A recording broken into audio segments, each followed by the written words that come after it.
विधानसभा क्षेत्र 18 धर्मपुर के पीठासीन अधिकारी कृपया ध्यान दें। मैं एक बार पुनः रिपीट कर रहा हूँ। मतदेय स्थल संख्या 138 तो 6 के पीठासीन अधिकारी अपने सेक्शन नंबर मोबाइल नंबर है 941054। विधानसभा क्षेत्र 18 धर्मपुर के पीठासीन अधिकारी कृपया ध्यान दें। मैं एक बार पुनः रिपीट कर रहा हूँ। मतदेय स्थल संख्या 138 तो 6 के पीठासीन अधिकारी अपने सेक्शन नंबर मोबाइल नंबर है 941054। विधानसभा क्षेत्र 18 धर्मपुर के पीठासीन अधिकारी कृपया ध्यान दें। मैं एक बार पुनः रिपीट कर रहा हूँ। मतदेय स्थल संख्या 138 तो 6 के पीठासीन अधिकारी हिमाचल प्रदेश विधानसभा चुनाव जिसको लेकर के सुबह 8 बजे से मतदान शुरू हो चुका है। हिमाचल प्रदेश की सभी विधानसभा सीटों पर आज मतदान हो रहा है। ये तस्वीरें आप देख रहे हैं हिमाचल प्रदेश की राजधानी शिमला की। हिमाचल प्रदेश विधानसभा को लेकर मतदाताओं की भूमिका महत्वपूर्ण है, क्योंकि आज हिमाचल प्रदेश की जनता यह तय करेगी कि सरकार किसकी बनेगी हिमाचल प्रदेश में।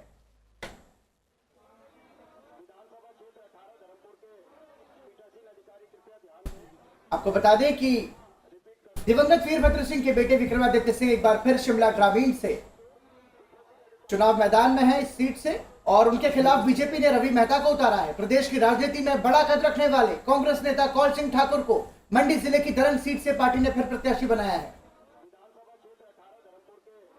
2017 के विधानसभा चुनाव में 75.57% मतदान हुआ था। अब देखना ही होगा कि हिमाचल प्रदेश की जनता आज किस उत्साह के साथ मतदान के लिए उतर रही है।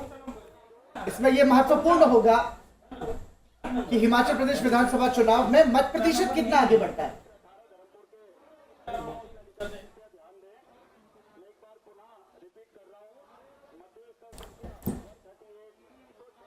तो है भाई, देख लो फिर तो ये नहीं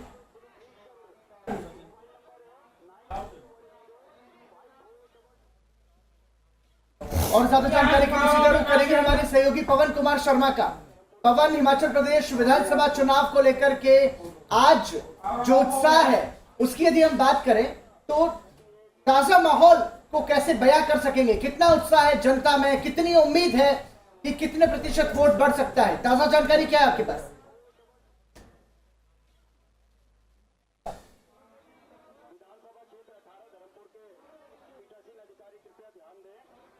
पराक्रम जो हिमाचल प्रदेश में आज लोकतंत्र का जो है महापर्व मनाया जा रहा है, क्योंकि मतदान हो रहा है नई सरकार के लिए। और बड़ी बात यह है हिमाचल प्रदेश में कि जो मतदान की प्रक्रिया है पराक्रम, वो धीरे धीरे शुरू होती है। पहाड़ी राज्य है, सर्दी का मौसम है, तो सुबह 8 बजे जो है पूरे, हालांकि यहाँ जहाँ भी मैं भिन्न भिन्न विधानसभा इलाकों में गया, बहुत जोश है लोगों में। पर जहाँ तक दिन की शुरुआत है, आज अच्छा दिन है। जहाँ तक मैं शिमला की बात करूँ, यहाँ पे सूरज अच्छे से खिला हुआ है। बाकी भी प्रदेश में सब जगह मौसम आज ठीक रहने की संभावना है। तो जाहिर तौर पर इसका जो असर है, मौसम का जो असर है, यहाँ पे वोटर टर्नआउट पे आता है। तो वोटर टर्नआउट अच्छा रहने की उम्मीद है पूरे हिमाचल प्रदेश में आज। मैं अभी शिमला जो विधानसभा है, शिमला शहरी है और साथ में यहाँ पे सटी हुई एक कसुम्पटी सीट है। इन्हीं मतदान केंद्रों पे मैं आज रहूँगा दिन भर। वहाँ के भिन्न भिन्न पोलिंग बूथों की आपकी जानकारी देता रहूँगा। तो जहाँ तक बात है कि 412 प्रत्याशी पराक्रम चुनावी मैदान में हैं, और जहाँ तक वोटरों की संख्या की बात करूँ तो 55,92,000 ये वोटों की मतदाताओं की संख्या है हिमाचल प्रदेश में इस बार की। और इसमें बड़ी बात यह है कि इसमें जो युवा मतदाता है 18 से 19 साल का, जो पहली बार मतदान कर रहा है, उनकी संख्या है 1,93,000। तो वो जाहिर तौर पे उत्साहित है युवा। पर यहाँ की जो शुरुआती प्रक्रिया रहती है वोटिंग, ऐसा नहीं होता कि जैसे मैदानी इलाकों में होता है सुबह सुबह लोग जल्दी से, भीड़ नहीं होती तो मतदान करके वापस लौटते हैं। यहाँ पे प्रक्रिया धीरे धीरे चलती है। और बड़ी बात कि जो मौजूदा मुख्यमंत्री हैं बीजेपी के जयराम ठाकुर, उन्होंने सुबह ही ट्वीट कर दिया है आज और लोगों से अपील की है कि पहले मतदान करें फिर जलपान करें। ऐसा ट्वीट उनकी तरफ से आया है क्योंकि, और उन्होंने ये भी उनसे अपील की है लोगों से कि ये जो लोकतंत्र का महापर्व है इसमें बढ़ चढ़कर हिस्सा ले। पराक्रम, एक बड़ी बात जो पॉइंटेड मैं करना चाहता हूं यहाँ पे कि पिछली बार जो 2017 में विधानसभा चुनाव हुए थे वहां हिमाचल प्रदेश में जो मत प्रतिशत था वो 75% के आसपास था। तो देखने वाली बात आज ये होगी कि ये जो मत प्रतिशत है वो आगे बढ़ता है कि नहीं बढ़ता है। और मुझे पूरी उम्मीद है, मैं जहां जहां गया काफी जोश है और इस बार जो मुकाबला है मुख्य जो पार्टियां हैं बीजेपी और कांग्रेस के बीच में कट टू कट है। उनके कार्यकर्ता जो है लगे हुए लगातार लोगों को बूथ पे ले आएंगे आज पक्का। और मुझे पूरी उम्मीद है कि इस बार हिमाचल प्रदेश में जो मत प्रतिशत है वो 75% से आगे बढ़ेगा। मेरी यहाँ के जो मुख्य चुनाव अधिकारी है मनीष गर्ग हिमाचल प्रदेश के, उनसे भी बातचीत हुई थी, उनका मैंने इंटरव्यू भी किया था। उन्होंने कहा है कि बड़ा जोश है लोगों में और ये उन्होंने उम्मीद की थी 80% तक पहुंचेगा। तो हिमाचल के जो लोग हैं वो इस लोकतंत्र को उत्सव को मनाने के लिए बिल्कुल तैयार हैं। और चुनाव आयोग की तरफ से पराक्रम उत्सव नाम से ही ये लोकतंत्र का जो पर्व है वो पवन, मनाया आप जा बने रहा रहिए हमारे साथ। इस जानकारी के लिए आपका बहुत बहुत शुक्रिया। हम आपसे आगे भी अपडेट लेते रहेंगे। और अब आपको बता दें कि स्टूडियो में हमारे साथ इस पर बातचीत के लिए दो खास मेहमान मौजूद हैं। हमारे साथ मौजूद है वरिष्ठ पत्रकार राकेश शुक्ला, बहुत बहुत स्वागत राकेश जी आपका।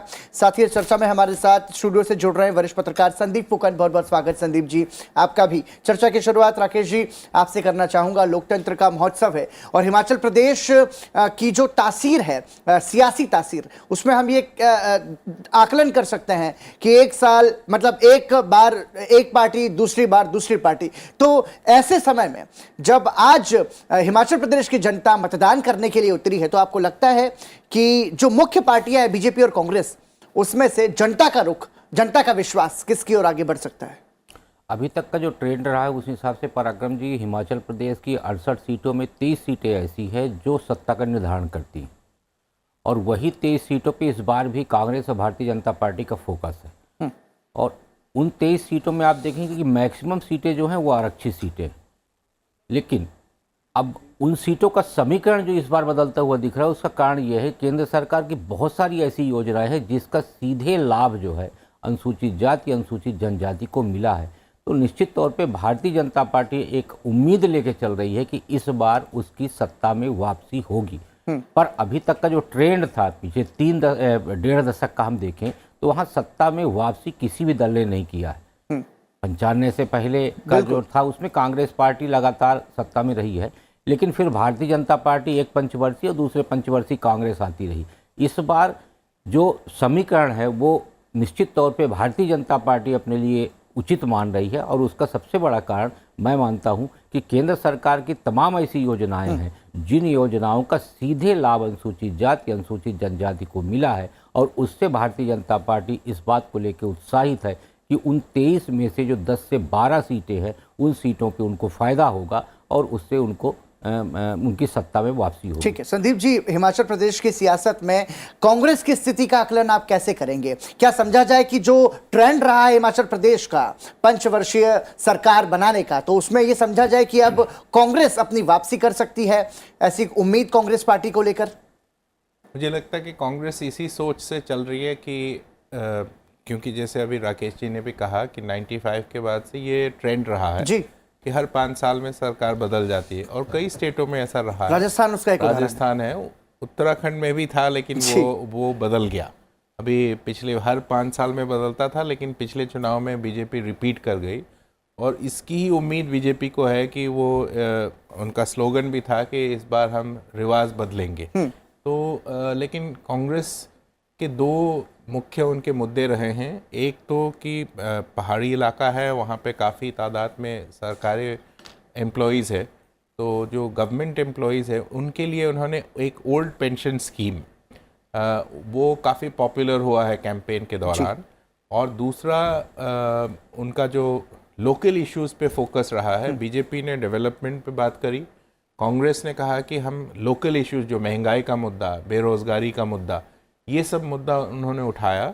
लेकिन जहाँ तक उनकी नेतृत्व की बात है वहाँ उनका कमज़ोर है, वहाँ काफ़ी फैक्शनलिज्म है। जैसे अभी आपने नाम कुछ गिना है, जिस कौल सिंह ठाकुर वो काफ़ी कद्दावर नेता हैं, सुखविंदर सिंह सुक्खू, फिर प्रतिभा सिंह जो लेट वीरभद्र सिंह की पत्नी हैं, वो अभी अध्यक्ष हैं। तो अलग अलग फैक्शनों में बटा हुआ है कांग्रेस। उसीलिए आप देखिए, हालांकि कांग्रेस कभी किसी भी स्टेट में कुछ एक आध स्टेट को छोड़ के कभी मुख्यमंत्री के दावेदार या फेस पहले से घोषणा नहीं करते, लेकिन इसमें ये एक इशू रहेगा। कलेक्टिव लीडरशिप से ये लोग गए हैं। ठीक है, तो मतलब कांग्रेस के पास जो समस्या है वो आप बता रहे हैं कि जो नेतृत्व है उसकी कहीं ना कहीं कमी लग रही है, क्योंकि हमने देखा कि कांग्रेस अध्यक्ष मल्लिकार्जुन खड़गे वहां पर पहुंचे, हमने देखा चुनाव प्रचार के दौरान प्रियंका गांधी ने वहां पर चुनाव प्रचार किया, लेकिन राहुल गांधी की भारत जोड़ो यात्रा, क्या वजह रही कि हिमाचल प्रदेश जो कि चुनावी एक राज्य था वहां तक नहीं पहुंच पाए? राहुल गांधी को हिमाचल की हमें पहले से पता था। कांग्रेस के नेताओं ने कहा था कि उनको हिमाचल में वो शायद नहीं जाएंगे। गुजरात में क्योंकि उन्होंने 2017 में काफ़ी बढ़ चढ़ के उन्होंने कैंपेन किया था, तो जो भारत जोड़ो यात्रा के जो रेस्ट डेज होते हैं, बीच बीच में वो लोग एक दिन ऑफ डे लेते हैं, शायद तब जा सकते हैं। अभी आप अगर देखें तो कांग्रेस के कैंपेन का पूरा कमान प्रियंका गांधी ने संभाला हुआ था हिमाचल में। जी बिल्कुल। और उनके सहयोगी राजीव शुक्ला और बाकी सीनियर नेता भी, जैसे आनंद शर्मा थे, फिर अध्यक्ष भी गए, मल्लिकार्जुन खड़गे भी गए, तो उन्होंने सचिन पायलट काफी दिनों तक वहां थे। तो उन्होंने पूरा फोकस हिमाचल पे लगाया है। अगर आप दोनों राज्यों में देखें, गुजरात और हिमाचल दोनों ही चुनाव के जाने, मतलब दोनों में चुनाव है, लेकिन कांग्रेस का फोकस काफ़ी विजिबल कैंपेन रहा है हिमाचल में। और उसका कारण ही यही है क्योंकि हर 5 साल में जो रिवाज रहा है कि हर 5 साल में सरकार बदल जाती है, तो उनको लग रहा होगा कि और एंटी इनकम्बेंसी है पराक्रम जी, ये है, ठीक है। हाँ, ये समझना होगा भारतीय जनता पार्टी को। लेकिन राकेश जी, जब हम विधानसभा चुनावों की बात करते हैं तो हम ये देखते हैं कि जो जनता मतदान के लिए पहुंचती है, स्थानीय मुद्दे ज्यादा हावी होते हैं। ऐसे समय में जो बीजेपी ने घोषणा पत्र जारी किया है, उसमें बीजेपी का जो संकल्प पत्र 2022 को है, उसको लेकर के समान नागरिक संहिता लागू करने की बात, वक्फ बोर्ड की अवैध संपत्तियों की जांच करने की बात, या फिर 8 लाख नई नौकरियों के सृजन की बात, ये तमाम सारी जो बातें हैं, ये कितना ज्यादा अपील कर सकती है मतदाता को? देखिए, पिछले आप 2 दशक में देखें तो घोषणा पत्र का कोई महत्व नहीं बचा किसी भी राजनीतिक दल में, क्योंकि घोषणा पत्र के हिसाब से इम्प्लीमेंटेशन नहीं होता। तो घोषणा पत्र के हिसाब से जनता वोटिंग नहीं करती है। ठीक है। जनता जो वोट करती है वो वोट करती है पार्टी और प्रत्याशी, इन दोनों चीज़ों को खास फोकस किया जाता है। इसीलिए आप देखिए कि तमाम राजनीतिक दल अब प्रत्याशी बदलने पे ज़्यादा जोर दे रहे हैं। जैसे हिमाचल में देखिए, वहाँ भी प्रत्याशी बदले गए, हालांकि उसका नुकसान भी हो रहा है, कई लोग बागी खड़े हुए हैं। जैसे राष्ट्रीय अध्यक्ष JP नड्डा जी की जो अपनी सीट है बिलासपुर सदर, वहाँ भारतीय जनता पार्टी के ही सुभाष शर्मा जी बागी प्रत्याशी के रूप में खड़े हैं। मंडी सीट से भी यही हाल है उनका। अनिल शर्मा जी, सुखराम जी के बेटे को टिकट दे दिया गया, तो वहाँ भारतीय जनता पार्टी का बागी खड़ा हो गया। तो बगावत का सामना करना पड़ता है, लेकिन उसके बाद भी मेरा अपना आकलन ये है, जो अभी तक मैंने चुनाव कवर किए, उसके हिसाब से मतदाता 2 चीज़ों पे खास फोकस ये करता है कि उसका प्रत्याशी कौन है और किस पार्टी को उसको वोट देना है। इसलिए घोषणा पत्र जो होता है वो बहुत ज़्यादा महत्वपूर्ण अब चुनावों में नहीं रह गया है। लेकिन इसके साथ साथ जिस बात का इशारा यहाँ पर संदीप जी कर रहे हैं कि जो एंटी इनकम्बेंसी है वो दिख रही है वहाँ पर, तो आपको लगता है कि ऐसे में जो ट्रेंड है वो ट्रेंड बदल कर, कि जो बीजेपी ने नारा दिया इस बार कि हम सरकार नहीं रिवाज बदलेंगे, परंपरा बदलेंगे, अंदाज बदलेंगे, काम करने का तरीका बदलेंगे, ये कितना ज़्यादा हिट करेगा? देखिए, क्योंकि बेरोजगारी की समस्या तो है एक बड़ा मसला, पहाड़ों की जब हम बात करते हैं तब, और शिक्षा और स्वास्थ्य भी बड़ा ऐसे चुनौतियां हैं, इसको कैसे देखेंगे? सत्ता के खिलाफ नाराजगी स्वाभाविक प्रक्रिया है। ये कोई भी सत्ता में रहे, आप हर व्यक्ति को संतुष्ट नहीं कर सकते। लेकिन जब वोटिंग की बारी आती है तो एक बड़ा पॉकेट ये सोचता है कि हमें किसको वोट करना चाहिए। फिर वो समग्रता के साथ आकलन करता है कि जो पिछली सरकारें थी या जो इस सरकार ने काम किया, उसमें दोनों में जब तुलना की जाती है तब वो वोटिंग करने जाता है। रही बात नाराजगी की, तो निश्चित तौर पे हर जगह सत्ता विरोधी लहर रहती है। जैसे आप बंगाल में देखिए, सत्ता विरोधी लहर रहने के बाद भी 3 दशक तक कम्युनिस्ट पार्टी वहाँ शासक जी। गुजरात में हर बार कहा जाता है सत्ता विरोधी लहर, उसके बाद भी भारतीय जनता पार्टी लगातार शासन कर रही है। फिर केंद्र सरकार में देखिए, सत्ता विरोधी लहर का नारा दिए जाने के बाद भी आप देखिए तो भारतीय जनता पार्टी फिर से केंद्र में सरकार में, तो सत्ता के खिलाफ नाराजगी होती है। लेकिन जब वोटिंग की बारी आती है तो मतदाता एक समग्रता के साथ आकलन करता है, क्योंकि मतदाता बहुत जागरूक हो गया पराक्रम जी। और उसके हिसाब से जैसे आप दिल्ली का पैटर्न देखिए, दिल्ली में ठीक लोकसभा चुनाव में भारतीय जनता पार्टी सारी सीटें जीतती है लोकसभा में, लेकिन विधानसभा चुनाव में यही मतदाता कहता है कि नहीं, विधानसभा में हम अरविंद केजरीवाल को वोट देंगे। तो आप इससे अंदाजा लगाइए कि हर जगह, यानी पूरे भारत देश में हर जगह पे छोटे छोटे गांव में भी मतदाता जागरूक हो गया है और उसी जागरूकता के हिसाब से वो वोटिंग का पैटर्न तय कर रहा है। बिल्कुल, और ये मतदाताओं की जागरूकता ही निश्चित रूप से जो भारत है, देश है, उसके स्वस्थ लोकतंत्र का परिचायक भी है, उसका परिचय है बहुत बड़ा। और हमारे साथ इस चर्चा में सीधे शिमला से वरिष्ठ पत्रकार मोहित प्रेम शर्मा जुड़ रहे हैं। बहुत बहुत स्वागत मोहित जी आपका सनसेट टीवी की तरफ से। सीधा सा सवाल यही है कि लोकतंत्र के महोत्सव में जो स्थानीय मतदाता हैं उनकी सोच को कैसे हम समझ सकते हैं, और जो ट्रेंड रहा है हिमाचल प्रदेश की सियासत का, क्या वो ट्रेंड बरकरार रहेगा या इस बार वहां की जो जनता इस ट्रेंड को बदल देगी? देखिए, हिमाचल प्रदेश में अगर पिछले 37 सालों की बात की जाए तो यहाँ पर ट्रेंड रहा है एक बार बीजेपी और एक बार कांग्रेस का। इस बार कांग्रेस ये कह रही है कि ये ट्रेंड जो है ये बरकरार रहेगा, जबकि बीजेपी ये कह रही है कि इस बार रिवाज बदला जाएगा।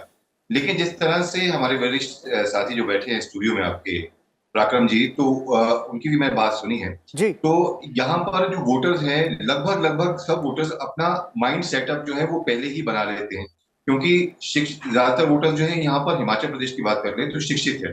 वो जानते हैं कि जो है अगर परिवर्तन करना होता है तो कब करना होता है, तो इसी तरीके से जनता जो है वो करती भी आई है।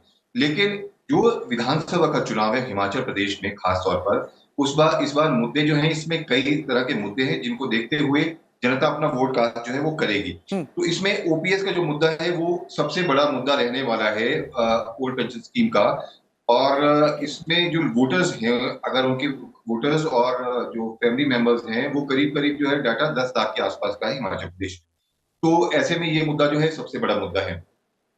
इसके अलावा क्योंकि स्थानीय मुद्दों पर ये चुनाव जो है वो लड़ा जाता है, सबसे पहले हिमाचल में जो लोग हैं वो ये देखते हैं, जो कि पिछले कई चुनावों में लगातार देखते भी आए हैं, प्रत्याशी जो है वो किस तरह का, उसका व्यवहार आचार, जो उसका बिहेवियर, बातचीत करने का तरीका, ये सबसे पहला एक बेसिक कह सकते हैं कि इसको काम रहता है, जो कि वोटर अपने मतदाता अपने दिमाग में रखता है, उसको देखते हुए अपने मत का इस्तेमाल करता है। दूसरा, विकास एक निरंतर प्रक्रिया है और हिमाचल प्रदेश में भी ये प्रक्रिया निरंतर आगे बढ़ रही है, चाहे कोई भी सरकार आए। तो स्थानीय मुद्दों को लेकर के अगर कोई विधायक जो है उससे नाराजगी है तो इसी बात को लेकर के है कि कोई बड़े काम जो है वो पेंडिंग चल रहे हों, या फिर वो विधायक सुन ही ना रहा हो, और एक वीआईपी कल्चर अगर उसका इंट्रोडक्शन जो है वो उस उक्त विधायक दे रहा हो, तो निश्चित रूप से फिर जो है ये कहीं ना कहीं उस विधायक के लिए, उस नेता के लिए ये बात जो है मतदाता तय कर लेता है, अपना मन बना लेता है कि अगली बार हमें कोई और विधायक चाहिए। लेकिन इस बार हिमाचल प्रदेश में अगर देखें तो त्रिकोणीय मुकाबला कहा जा रहा है शुरू से। लेकिन अभी देख सकते हैं कि आम आदमी पार्टी जो कि इस बार एंट्री हुई है, 68 सीटों पर विधानसभा चुनाव जो है वो लड़ रही है, तो अभी फोकस जो है कुल मिलाकर के पूरी तरह से आम आदमी पार्टी का अब गुजरात पर चला गया है। तो मुकाबला कहें कि कांटे का कांग्रेस और बीजेपी, इन दोनों दलों में है, जो कि पिछले सालों होता भी आया है।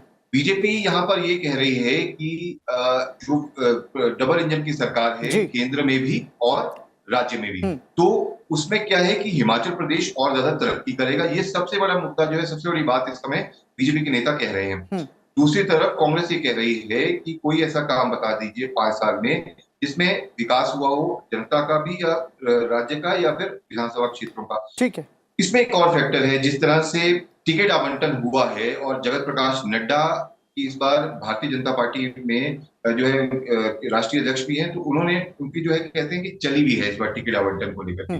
तो कई चेहरे बदले गए हैं। पहली बार हम देख रहे हैं हिमाचल प्रदेश के विधानसभा चुनाव में कि बीजेपी के जो बागी नेता है उनकी तादाद सबसे ज्यादा है।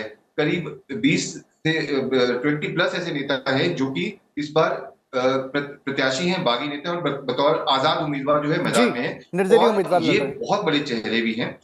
ये कहीं ना कहीं थोड़ा नुकसान जो है ठीक वो है। पहुंचा सकते हैं। वोट की बात करें, मत प्रतिशत को कम कर सकते हैं पार्टी की। ठीक। दूसरी तरफ कांग्रेस ने एक 47 दिन का अच्छी खासी माथापच्ची की, उसके बाद टिकट आवंटन किया। शुरुआती दौर में यही कहा जा रहा था कि उन नेताओं को टिकट मिलेगा जो कि या तो सिटिंग एमएलए हैं, सिटिंग विधायक हैं जी। वर्तमान में, या कोई बड़े चेहरे संगठन के, यानी प्रदेश अध्यक्ष कोई रहा हो, ठीक संगठन है। मंत्री रहा हो। और उसके बाद लगातार जो है गुटबाजी भी देखने को मिली दिल्ली में। भारतीय जनता पार्टी के जब टिकट आवंटन हो रहा था, ठीक है। तो उसके बाद उन्हीं को टिकट दी गई जो कि शुरुआती दौर में भी, जो कांग्रेस ने कहा था कि इन लोगों को टिकट मिलनी चाहिए। आज एक बहुत बड़ा दिन है और मुझे लगता नहीं है कि जो प्रत्याशी मैदान में है, खासतौर पर दिग्गज भी, जी उन्हें नींद आई होगी ठीक से। बिल्कुल ठीक है। और क्योंकि ये आज हिमाचल बहुत बड़ा प्रदेश की दिन है और जनता तय करेगी कि 412 प्रत्याशियों का भाग्य जो है वो आज ईवीएम में कैद हो जाएगा। सीधा रुख करेंगे हमारे सहयोगी पवन कुमार शर्मा का। पवन, जिस बात का जिक्र मोहित प्रेम शर्मा कर रहे थे कि त्रिकोणीय मुकाबला नजर आ रहा है, मैं चाहूंगा कि आम आदमी पार्टी की जो स्थिति है हिमाचल प्रदेश में, उसकी समीक्षा कैसे की जा सकती है?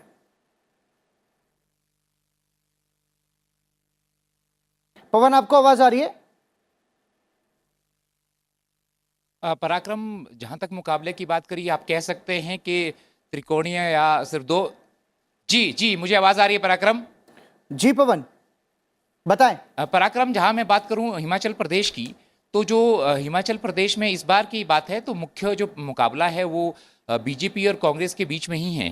पर बड़ी बात ये, जैसे मोहित जी ने कहा, उस बात को मैं आगे बढ़ा रहा हूं कि सभी लगभग ज्यादा सीटों पर बहुकोणीय मुकाबला हो गया है। बहुकोणीय इस तरह से कि बीजेपी ने जब कैंडिडेट घोषित किया तो वहां पे जो जिसको टिकट नहीं मिला, बीजेपी का ही कार्यकर्ता था, वो जो है निर्दलीय के रूप में वहां चुनाव मैदान में आ गया।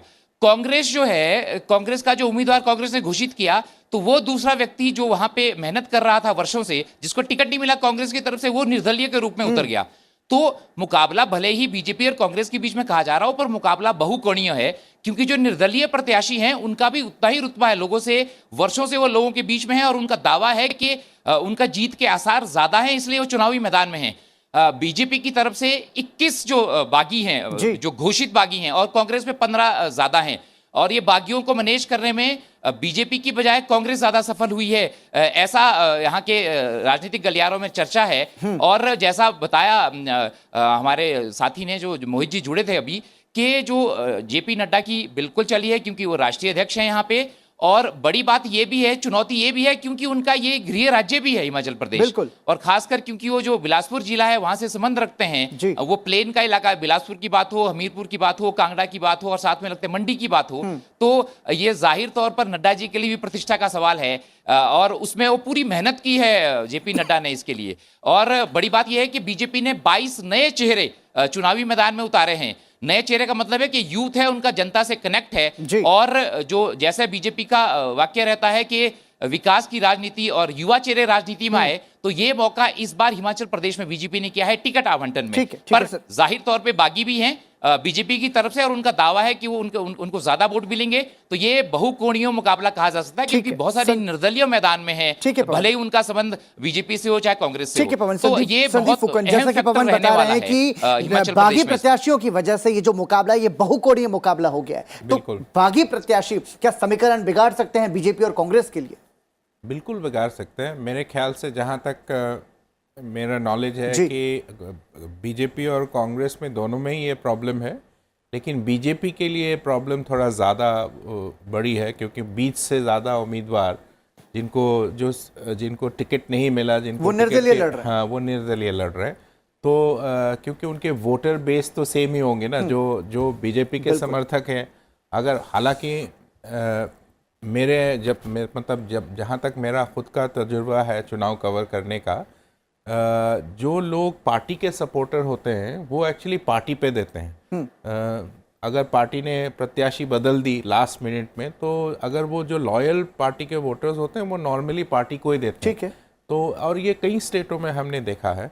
तो लेकिन फिर भी कुछ तो नुकसान होगा ही, अगर वो दमदार उम्मीदवार है और प्रत्याशी है, तो वो कुछ हज़ार वोट। और ये देखिए, ये विधानसभा के चुनाव हैं, यहाँ पे 1000, 2000, 3000, 5000 वोटों में वो पूरा फैसला हो सकता बिल्कुल, हार जीत तय हो और जाती अगर है। आप पिछले चुनाव देखें 2000, वो मोहित जी अगर हमारे साथ है तो वो जी, मोहित जी जुड़े ज़्यादा हुए हैं। वो बता जी। पाएंगे।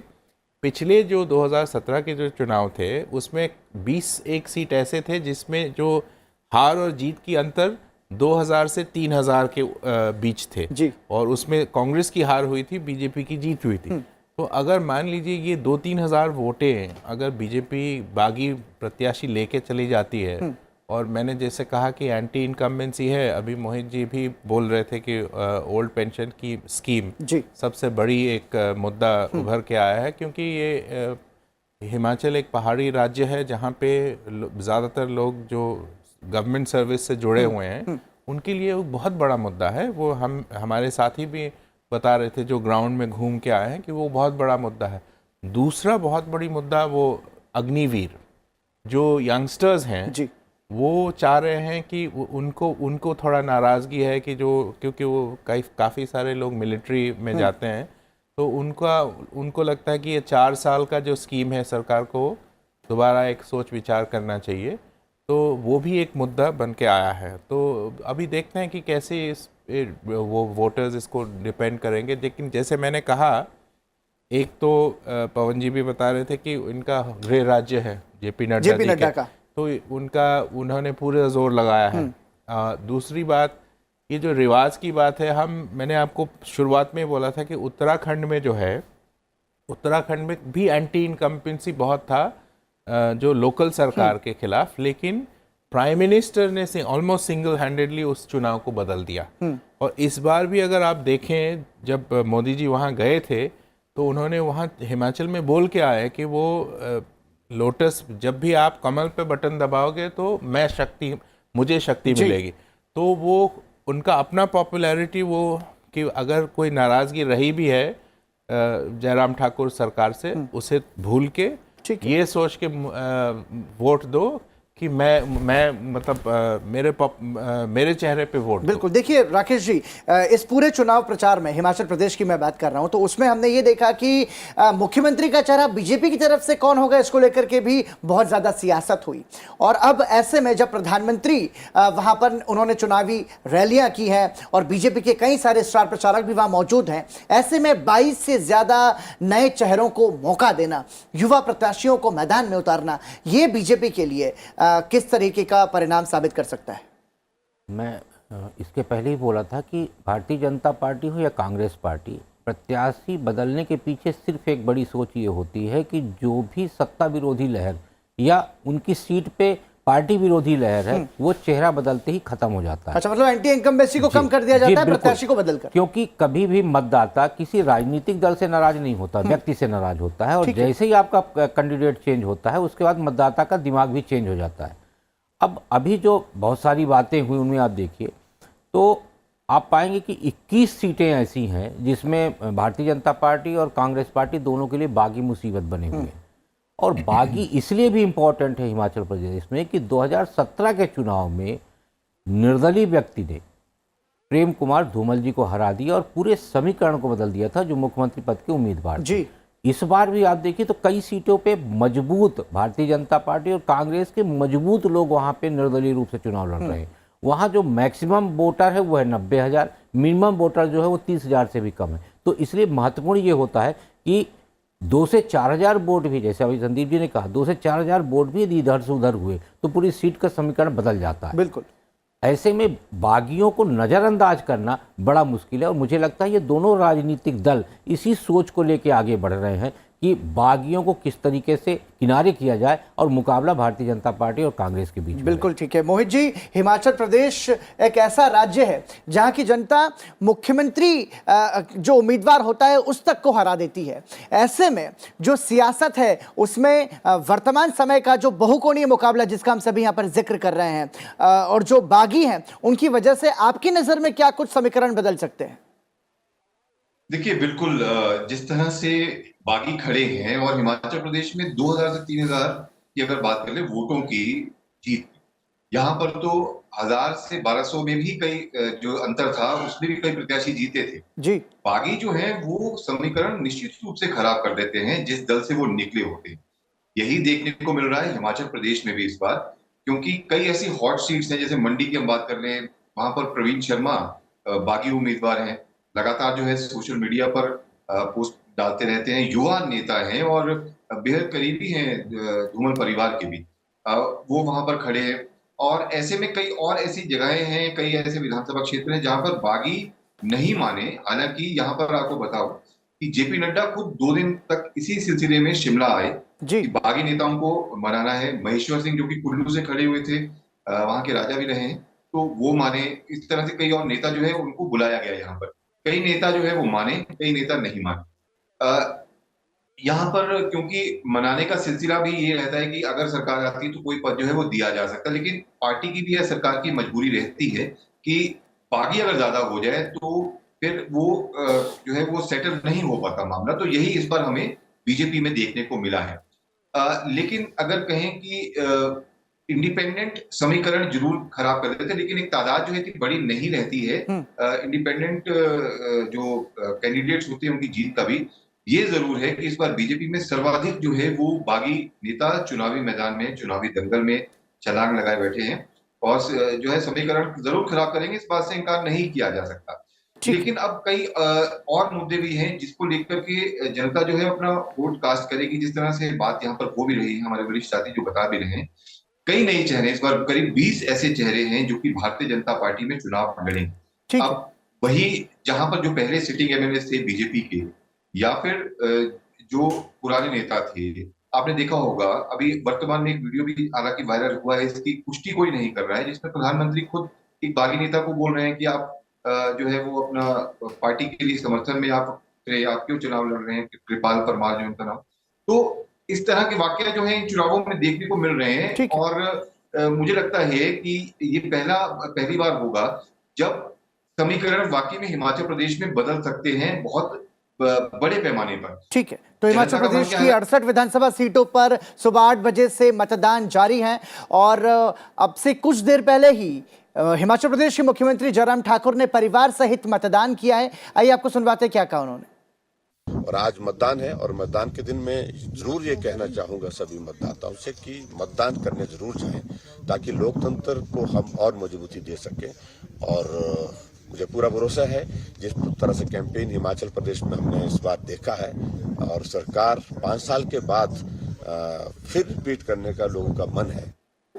तो हिमाचल प्रदेश के मुख्यमंत्री जयराम सिंह ठाकुर कह रहे हैं कि 5 साल के बाद हिमाचल प्रदेश की जनता दोबारा से सरकार को चुनेगी और बीजेपी ही सत्ता में आएगी। अलग अलग तरीके की प्रतिक्रियाएं हैं यहाँ पर संदीप जी, लेकिन जो जिक्र हम कर रहे थे इसमें आगे बढ़ते हुए ये समझना भी ज़रूरी है कि जो जातिगत मतदाता है वो किस तरीके का गेम चेंजर साबित हो सकता है हिमाचल प्रदेश की सियासत में। मसलन 68 विधानसभा सीटों में जो सामान्य प्रत्याशी हैं वो 68 है, 48 है, माफ़ कीजिएगा, और जो SC कैटेगरी से है वो 17 है, जबकि SC कैटेगरी से 3 है। तो ये जातिगत समीकरण हिमाचल प्रदेश की सियासत को क्या वोट दे सकता है? जैसे अभी राकेश जी ने शुरुआत में बोला था, इसमें काफ़ी बीजेपी को उम्मीद है कि जो वेलफेयर स्कीम्स हैं उन स्कीम्स को लेके उन्होंने कैंपेन भी किया है। शुरुआती दौर में डेवलपमेंट भी काफ़ी एक बड़ा फोकस रहा है उनके कैंपेन का, स्कीम्स का, वेलफेयर स्कीम्स का। प्रधानमंत्री जब खुद गए हैं तो तब भी उन्होंने बोला है कि गरीबों की सरकार है, लेकिन उसका काउंटर भी बहुत इफ़ेक्टिवली कांग्रेस ने किया है। महंगाई का एक मुद्दा उन्होंने उठाया, बेरोज़गारी का दूसरा मुद्दा उन्होंने उठाया। फिर जैसे मैंने बार मैं बोल रहा हूँ, ओल्ड पेंशन स्कीम मेरे समझ से वो सबसे बड़ा मुद्दा है। तो ये सारे मुद्दे दोनों तरफ से उठाया गया है।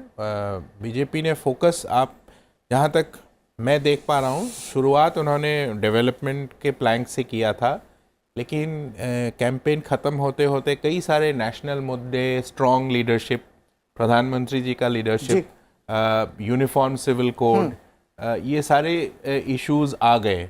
इसका मतलब कहीं ना कहीं जो फोकस बीजेपी के तरफ से ये भी रहा है कि मतलब जब आप चुनोगे, वोट करोगे, तो सिर्फ आप यहाँ का नहीं, आप दिल्ली का सरकार भी सोचो, डबल इंजन का सरकार, उसको भी नज़र में रख के फिर वोट करना।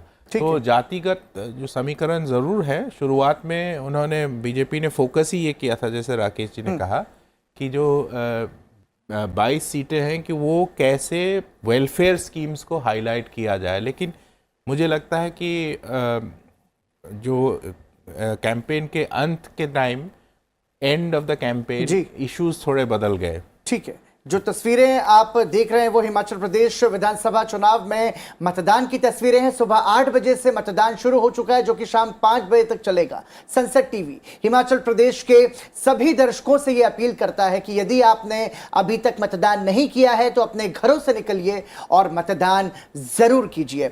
राकेश जी, आप कुछ कहना चाह रहे थे इस समीकरण को लेकर? हाँ, दरअसल हिमाचल प्रदेश और उत्तराखंड, इन दोनों जगहों पर राजपूत समाज प्रभावी रहता है सत्ता में, दोनों राजनीतिक दलों में। तो आप देखेंगे कि इस बार जो टिकट का बंटवारा हुआ है हिमाचल प्रदेश में, उसमें 28 सीटें भारतीय जनता पार्टी और कांग्रेस ने राजपूतों को दी है, 9 सीटें भाजपा ने ब्राह्मणों को दी है और 13 सीटें कांग्रेस ने दी है ब्राह्मणों को।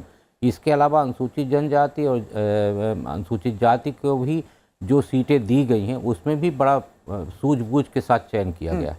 तो वहाँ जो प्रभाव है वो आप देखिए तो वीरभद्र जी और प्रेम कुमार धूमल जी का लंबे समय तक एक अलग अलग क्षेत्र में दो, मतलब हिमाचल प्रदेश की राजनीति को 2 सेक्टर में बांट के देखा जाता था कि ये सेक्टर धूमल जी का और ये सेक्टर वीरभद्र जी का है। शिमला वाला इलाका इधर, हमीरपुर, ऊना और कांगड़ा का एक छोटा सा पॉकेट जो है शांता कुमार जी के हिसाब से चलता था।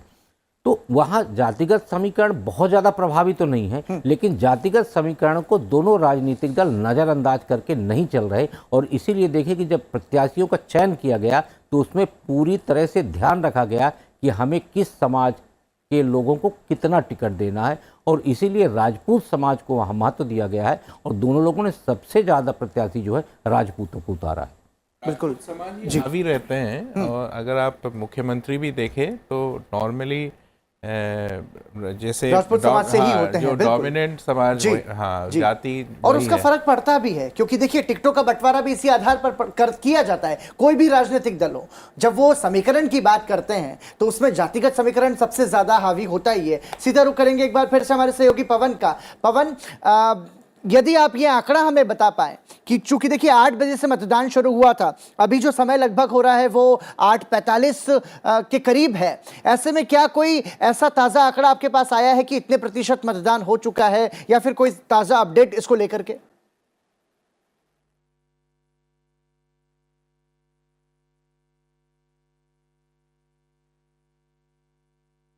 पराक्रम, ये अपडेट तो होता रहेगा क्योंकि घंटे बाद जो है इलेक्शन कमीशन की तरफ से चीजें आती हैं।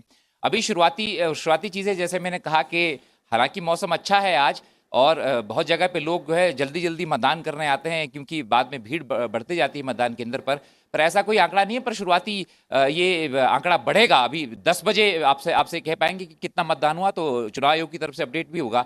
मैं राजेश शुक्ला जी की बात को आगे बढ़ा रहा हूं। अभी इन्होंने जहां जातिगत समीकरणों की बात करनी पड़ती है जब चुनाव की बात हो, तो हिमाचल प्रदेश में 37% से ज्यादा जो हैं वो राजपूत हैं और ब्राह्मणों की जो परसेंटेज की बात करें तो 18% है। और बाकी अगर एससीज की बात करें और बाकी ओबीसीज वगैरह तो उनका प्रतिशत जो है वो 15% आसपास है। तो बड़ा डोमिनेंट रहता है मामला ये, क्योंकि जैसे जब जातिगत समीकरणों की बात है तो इसका कहीं ना कहीं असर तो होता ही है। स्थानीय स्तर पे मजबूरी है सभी पार्टियों की कि वो जातिगत आधार पे आवंटन करे टिकटों का।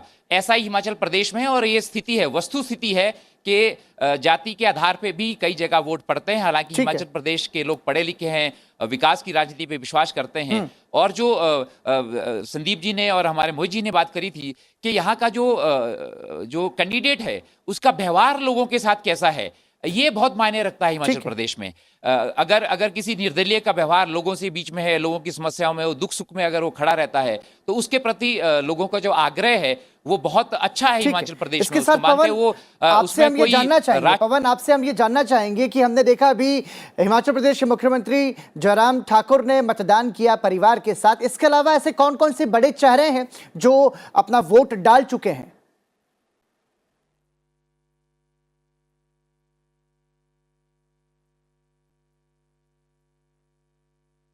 पराक्रम हिमाचल प्रदेश में क्योंकि बीजेपी की तरफ से मुख्यमंत्री ने वोट डाल दिया है, बाकी नेता भी वोट डाल रहे हैं। मेरी कल बात हुई रामपुर, एक जगह है यहाँ शिमला जिले में ही है, जो प्रतिभा सिंह है पूर्व मुख्यमंत्री वीरभद्र सिंह जी की पत्नी, और उनके जो बेटे हैं विक्रमादित्य सिंह, उनका जो वोट है वो रामपुर में है। वो शिमला से ही कल निकल चुके थे और अभी सुबह मतदान के लिए वहां पहुंच चुके हैं। मेरे अभी बात हुई मेरी, तो वो पहुंच चुके हैं। अभी तस्वीरें भी आपके पास आएंगी।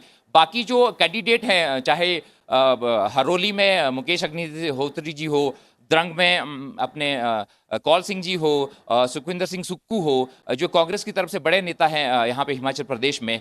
और जहाँ तक बात करी, सुरेश भारद्वाज जो हैं यहाँ पे मंत्री हैं बीजेपी की तरफ से। कसुम्पटी विधानसभा क्षेत्र है शिमला के साथ लगा हुआ, जो शिमला क्षेत्र है उसमें लगी हुई 3 सीटें हैं, शिमला शहरी, शिमला ग्रामीण और कसुम्पटी क्षेत्र जो है। तो मैं कसुम्पटी क्षेत्र में इस वक्त खड़ा हूँ, तो वहाँ पे सुरेश भारद्वाज जी भी पहुँच चुके हैं। अभी मेरे को जानकारी मिल रही है, तो वो तस्वीरें धीरे धीरे आएंगी। और जो राजनेता हैं वो अपील भी कर रहे हैं सभी लोगों से कि मतदान के लिए निकले। और हिमाचल प्रदेश में जाहिर तौर पे मैं आपको बताऊं, क्योंकि मेरी मुख्य चुनाव अधिकारी से भी बात हुई, अच्छा उत्साह है और मत प्रतिशत जो 2017 का 75% है उससे ज्यादा बढ़ेगा हिमाचल प्रदेश में आज। और अच्छी बात यह कि मौसम भी आज अच्छा है पराक्रम यहाँ पे, तो तस्वीरें भी आएंगी और लोग भी आपको आह्वान करते हुए जैसे जैसे बाइट सामने आएंगी तो हम देखेंगे कि सभी जो बड़े नेता हैं वो मतदान केंद्र पहुंच चुके हैं। मेरी जानकारी अब तक की है, तस्वीरें अभी थोड़ी देर में बिल्कुल बिल्कुल। और जैसा कि पवन कुमार शर्मा हमें जानकारी दे रहे थे, ये तस्वीरें आप देख रहे हैं हिमाचल प्रदेश विधानसभा चुनाव के दौरान हिमाचल प्रदेश के मुख्यमंत्री जयराम ठाकुर ने मतदान से पहले अपने परिवार के साथ मंदिर में जाकर के पूजा अर्चना की। ये तस्वीरें अब से कुछ देर पहले की हैं। उसके बाद हिमाचल प्रदेश के मुख्यमंत्री ने परिवार के साथ ही अपना मतदान किया हिमाचल प्रदेश के विधानसभा चुनाव में, और साथ ही साथ ये अपील की हिमाचल प्रदेश की जनता से कि पहले मतदान फिर जलपान। संसद टीवी भी हिमाचल प्रदेश के सभी दर्शकों से ये अपील करता है कि यदि आपने अब तक मतदान नहीं किया है तो अपने घरों से सबसे पहले निकलकर मतदान जरूर करिए। हिमाचल प्रदेश के मुख्यमंत्री जयराम ठाकुर मतदान से पहले पूजा अर्चना करने के लिए मंदिर पहुंचे हैं। देखिए, ये जब घड़ी आती है तो निश्चित रूप से ऐसी तस्वीरें हम देखते हैं, और इसमें प्रत्याशियों को तो इस बात की चिंता होती है कि आखिर फैसला क्या होगा, लेकिन जो मतदाता है, मैं समझना चाहूंगा राकेश जी आपसे, देखिए एक तो होती है वैचारिक मतदाता, विचारधारा वाला मतदाता, और एक होता है आकलन करने वाला मतदाता, लेकिन एक होता है फ्लोटिंग वोटर, जो कि मतदान केंद्र पहुंचने के पहले तक उसका यह तय नहीं होता कि वो किस करवट जाएगा। ये जो फ्लोटिंग वोटर है, ये क्या गेम चेंजर साबित हो सकता है, मतलब ऐसा माना जाए क्या? मुझे लगता है कि जिस मतदाता की आप बात कर रहे हैं उसका परसेंटेज बहुत कम होता है, क्योंकि आज का जो युवा है वो निर्णायक होता है, और युवा पहले ही मन बना लेता है कि हमको किसको वोट करना है। वो बड़ा सूझबूझ के साथ वोटिंग करता है। युवा जब वोट करता है तो डेवलपमेंट की तरफ देखता है, युवा जब वोट करता है युवा नेतृत्व की तरफ देखता है, और वो तमाम ऐसे विषयों को लेके फिर एक निष्कर्ष पे पहुंच के वोटिंग करने जाता है। ये जो अनिश्चितता वाला वोट है ना, वो नोटा में जाता है, या तो नाराजगी वाला या अनिश्चितता वाला, क्योंकि वो तय नहीं कर पाता कि हमको भाजपा के साथ जाना चाहिए, कांग्रेस के साथ जाना चाहिए। तो अनिश्चितता वाला वोट आप परसेंट बहुत कम होता है, और एक नाराजगी वाला जो वोट है वो जाता है नोटा में। तो इसलिए हम ये कह सकते हैं कि जो अनिश्चितता वाला वोट है वो कहीं भी किसी के लिए नुकसानदायक नहीं होता। ठीक है, मोहित जी आपसे समझना चाहेंगे हम कि जो युवा मतदाता है हिमाचल प्रदेश का, वो किस तरीके की भूमिका निभाएगा इस विधानसभा चुनाव में? देखिए, बिल्कुल, एक तो जो तस्वीरें हमारे आपके जो चैनल पर चल रही हैं, वाकई जिस तरह से आशीर्वाद ले रहे हैं, पहले तो मैं थोड़ा उस पर एक लाइन अगर बोलना चाहूँ कि हिमाचल प्रदेश में देवभूमि है हिमाचल प्रदेश, और ऐसे में कोई भी अगर बड़ा काम करने कोई जाता है, कोई भी मुख्यमंत्री रहे, कोई भी नेता रहे, तो सबसे पहले भगवान देवी देवताओं का आशीर्वाद जरूर लेता। और इसी तरीके से जो तस्वीर आई है जयराम ठाकुर जी की, उसमें उनका पूरा परिवार था, उनकी माता जी और उनकी 2 बेटियां, वो भी इसमें जा रहे हैं। इसी तरीके की तस्वीरें प्रेम कुमार धूमल के परिवार की भी सामने आई।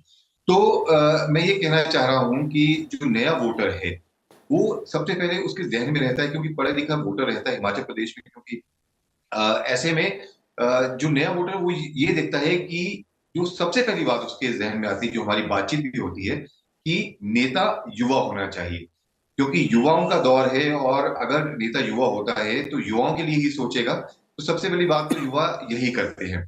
दूसरा वो ये भी देखा जाता है कि जो आम चर्चा बनी होती है, युवा वोटर्स उसको भी अपने जहन में रखते हैं, किसकी परफॉर्मेंस कैसी रही, किसकी परफॉर्मेंस कैसी रही।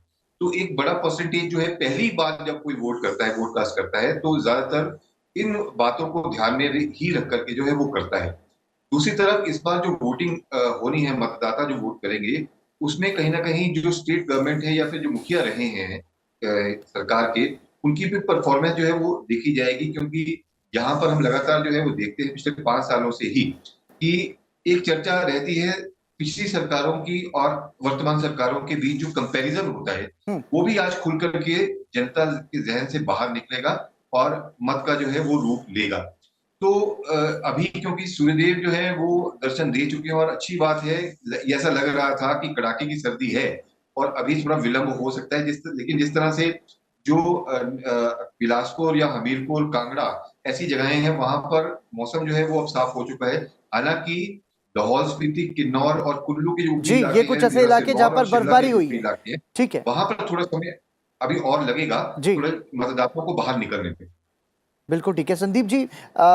सियासत की जब हम बात करते हैं और ख़ास तौर से हिमाचल प्रदेश जैसे राज्यों की, चूंकि पहाड़ी इलाका होता है तो कनेक्टिविटी की एक समस्या होती है, रोजगार एक बड़ा मसला होता है, महंगाई तो एक समस्या है ही, लेकिन ऐसे में महिलाओं की यदि हम बात करें तो मैं आपसे आकलन चाहूँगा महिला मतदाताओं का, यानी कि हिमाचल प्रदेश राज्य में महिलाओं की स्थिति और जो महिला प्रत्याशी हैं, महिला नेतृत्व हैं, कैसे देखेंगे पहाड़ी राज्यों में? देखिए, महिलाओं का मुद्दा तो दोनों पार्टियों ने बहुत ज़ोर शोर से उठाया है जी। लेकिन कांग्रेस ने इस मुद्दे को बहुत ज़्यादा उठाया क्योंकि प्रतिभा सिंह जी जो हैं वो खुद प्रदेश अध्यक्ष हैं और इस महिला एक बहुत ही इम्पोर्टेंट रोल प्ले करती है। पहाड़ जो ईज़ ऑफ लिविंग सरकार आजकल बोलते रहते हैं, ईज़ ऑफ लिविंग, उसका जो इमीडिएट इम्पैक्ट होता है महिलाओं पे, तो उनका एक सबसे अहम रोल रहेगा वोट डिसाइड करने में। और अगर जिस तरफ महिला वोट करेंगे, और ये सिर्फ इसी चुनाव में नहीं, सिर्फ हिमाचल के लिए नहीं बोल रहा हूँ मैं, कई चुनाव याद आते हैं।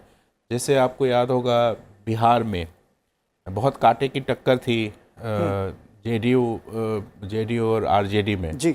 और उस चुनाव में जेडीयू को जो women vote, majority women vote मिला और जेडीयू आगे निकल गए। ये जब एनडीए के जेडीयू जब एनडीए के साथ थे, मैं उस चुनाव के बारे में बोल रहा हूँ 2020 में, तो उस टाइम में जो डिसाइसिव फैक्टर था वुमेन वोटर्स। और सिमिलरली यहाँ भी पहाड़ी इलाकों में महिलाओं का रोल बहुत ज़्यादा होता है और डेफिनेटली एक डिसाइसिव रोल प्ले करेगी। बिल्कुल। हिमाचल प्रदेश विधानसभा चुनाव को लेकर के प्रधानमंत्री नरेंद्र मोदी ने भी अपील की है कि लोकतंत्र के महोत्सव में उत्साह के साथ भाग लें और अपनी महत्वपूर्ण भूमिका को निभाएं। जैसा कि जिक्र यहाँ पर राकेश जी, संदीप जी कर रहे थे कि महिलाओं की भूमिका तो निश्चित रूप से महत्वपूर्ण रहती ही है, लेकिन ऐसे में ये समझा जाए कि अब जो महिला मतदाता है वो चूंकि परंपरा के अनुसार या परिवार की जो रीति नीति चली आ रही थी पीढ़ियों से, उसमें अब महिलाएं मतदान को लेकर के स्वतंत्र हैं पूरी तरीके से। अब वो अपने पति पर या अपने पिता पर निर्भर नहीं है मतदान के लिए, और वो अपने स्वविवेक से, अपने फैसले से अपना मताधिकार का इस्तेमाल करती हैं। आप पहाड़ी राज्यों में देखेंगे तो उत्तराखंड हो गया, हिमाचल प्रदेश हो गया और पूर्वोत्तर हो गया, इन जगहों पर आप पाएंगे कि महिला और पुरुष कामकाज के मामले में बिल्कुल बराबर है। वहाँ बिल्कुल आप अंतर, समतल क्षेत्रों राज्यों की बजाय और पहाड़ी क्षेत्रों में आप दोनों में एक बेसिक अंतर पाएंगे जी। बल्कि पहाड़ियों में हम देखते हैं कि महिलाएं पुरुषों से ज्यादा मेहनती होती हैं। तो इसलिए जहाँ तक निर्णय की बात आप कर रहे हैं, तो निर्णय लेने में पुरुषों से आगे पहाड़ी क्षेत्र की महिलाएं जी। तो इसलिए राजनीतिक समीकरण को बदलने में उनकी महत्वपूर्ण भूमिका होती है। अब रही बात कि वो वोटर किधर जा सकता है, तो महिलाएं घर, परिवार और समाज, ये तीनों को देख के वोटिंग करती है। तो यदि आप घर की बात करिए तो उज्ज्वला योजना जैसी तमाम ऐसी केंद्र सरकार की योजनाएं हैं जो महिलाओं को अपनी तरफ आकर्षित की हैं और एक भरोसा दी है कि हम महिलाओं की चिंता करने वाले हैं। इसके अलावा जो हिमाचल प्रदेश है, वहाँ हम अभी कुछ समय से खबर देख रहे थे कि वहाँ एक कैंसर की एक नई तरह की बीमारी शुरू हुई है महिलाओं में, और वो एक घातक रूप धारण कर रही थी। तो अपने केंद्रीय मंत्री अनुराग ठाकुर जी, उन्होंने हमीरपुर और सराउंडिंग आसपास के 3-4 जिलों में कैंसर की जांच के लिए और उपचार के लिए एम्बुलेंस सेवा शुरू की। तो निश्चित तौर पे कहीं ना कहीं उसका परिवार पे बड़ा असर पड़ता है। यदि आप घर की महिलाओं की चिंता कर रहे हैं तो परिवार का हर सदस्य उस व्यक्ति की भी चिंता करता है जो उनकी माँ की चिंता करता है। तो महिलाओं का और घर के परिवार के लोगों के लिए कहीं ना कहीं एक मुझे लगता है कि भारतीय जनता पार्टी की तरफ सकारात्मक रुख हो सकता है। ठीक है, आप सहमत हैं संदीप जी इस बात से? मैं सिर्फ एक ही चीज़ पॉइंट आउट करना चाह रहा था कि हालांकि महिलाएं काफ़ी डिसाइसिव है, लेकिन अगर आप कैंडिडेट्स देखें जी तो 412 में सिर्फ 24 महिला कैंडिडेट ये इसी पर आ रहा था मैं। हाँ, ये काफ़ी कम है जी। और जैसे राकेश जी ने कहा, मैं भी शायद मोहित जी बेहतर समझा पाएंगे, वो वहाँ के हैं। ठीक है। लेकिन मुझे इस बात पे थोड़ा आश्चर्य है कि 412 प्रत्याशी में सिर्फ 24 प्रत्याशी क्यों फील्ड किए गए हैं जी। महिला कैंडिडेट, जबकि हमें लगता है कि पहाड़ी इलाकों में महिलाओं की भूमिका बहुत अहम होती है डिसाइड करने में। जैसे मैंने कहा कि वो ईज ऑफ लिविंग का जो लोग कॉन्सेप्ट बोलते हैं, तो उसका सीधा सीधा असर जो हाउस होल्ड में उन पे होता है और वो डिसाइसिव फैक्टर भी है। लेकिन अगर कैंडिडेट्स देखें, आंकड़े देखें तो थोड़ा डिसअपॉइंटिंग है। ठीक है, मैं समझना चाहूंगा मोहित जी आपसे। देखिए, अगर महिला मतदाता यदि डिसाइसिव फैक्टर प्ले करती है तो ऐसे में फिर जो देश की आधी आबादी है वो हिमाचल प्रदेश जैसे राज्य में विधानसभा चुनाव में उनका जो नेतृत्व है वो महज 24 क्यों 412 में से? बड़ा अच्छा सवाल जो संदीप जी ने भी उठाया है। तो इसमें जो पिछले आपने देखा होगा, पिछले कई चुनावों से हिमाचल प्रदेश में भी पार्टियां जो है अब सर्वे कर, तो सबसे पहले तो कोई भी राजनीतिक दल होता है वो यही देखता है कि जो विनिंग कैंडिडेट है वो कौन है। इसमें क्योंकि महिलाओं को शुरुआती दौर से हिमाचल प्रदेश में इतना मौका मिला नहीं, क्योंकि ज्यादातर महिलाएं जो है वो कामकाजी या घरेलू महिलाएं जो है, महिलाएं बाहर आई, उसके बाद जो है चुनाव भी लड़ी। कई महिलाएं जो है वो उनको पार्टी ने उतारा भी। हालांकि जिस तरह से हमने देखा, अगर बीजेपी की बात की जाए तो चुनाव हुआ हिमाचल प्रदेश में और जुब्बल कोटखाई विधानसभा क्षेत्र है, वहां पर एक महिला को टिकट दिया गया, नीलम सरेख, लेकिन वो हार गई। पार्टी अब ये देखती है कि विनिंग कैंडिडेट कौन है, और मुझे लगता है कि इस पर जो है वो फोकस रहा तो उसमें महिलाओं की तादाद उतनी नहीं रही, महिला जो प्रत्याशी इनकी तादाद इतनी नहीं रही जितने की जो पुरुष प्रत्याशी हैं उनकी रही। क्योंकि अगर पीछे इतिहास भी अगर देखा जाए तो ये भरोसा जो है किसी भी राजनीतिक दल का, हालांकि 33% जो है वो कहा जाता है कि आरक्षण जो है मिलेगा, इसमें भी जो है वो आगे आएंगी महिलाएं, जो है इलेक्ट्रल पॉलिटिक्स में भी आगे आएंगी। लेकिन ये एक वाजिब सवाल भी है कि महिलाओं को उतना मौका दिया नहीं जाता है। तो यहाँ पर ये कह सकते हैं कि अपनी अपनी जीत को लेकर के ये देखती है सारी पार्टियां, राजनीतिक पार्टियां, कि कौन प्रत्याशी जो है वो ज्यादा सशक्त है। तो जो सर्वे आता है उसके हिसाब से ही जो है इस बार भी जो टिकट्स है उनका आवंटन किया गया है। इसमें जो है कई महिलाएं हालांकि कम है, लेकिन उनको टिकट दिया गया है जहां से ऐसा लगा कि महिला यहाँ से जीत सकती है, ये महिला नेत्री जो है ये यहाँ से जीत सकती हैं, उनको टिकट दिया गया। तो एक कहने की बात है, इस समय पार्टी यही देखती है, खासतौर पर इन चुनावों में, विधानसभा चुनाव में, कि जो है क्योंकि सत्ता में आना होता है तो विनिंग कैंडिडेट्स जो है उन पर ज्यादा फोकस किया जाता है। इसमें यही वजह है कि महिलाएं इस बार जो है वो पीछे रह गई सर्वे के हिसाब से। ये बात सच है कि जो राजनीतिक दल हैं वो जिताऊ प्रत्याशियों को ही चुनावी मैदान में उतारते हैं, लेकिन जब हम बात भारत की आधी आबादी की कर रहे हैं तो राजनीतिक दलों को ये सोचना चाहिए और मतदाताओं को भी ये सवाल करना चाहिए कि आखिर आधी आबादी को फिर नेतृत्व का मौका कब और कैसे मिलेगा। अंतिम प्रतिक्रिया चाहूंगा पवन कुमार शर्मा आपसे। वर्तमान समय में जो अभी की जो पूरी स्थिति है और जो दिन भर चलने वाला है उसमें एक सबकी नजर इस पर भी होगी कि जो प्रतिष्ठित सीटें हैं उन पर किन किन की प्रतिष्ठा दांव पर लगी है, जो कांटे की टक्कर है वो कहां कहां हो सकती है आपकी नजर में, बहुत संक्षिप्त में।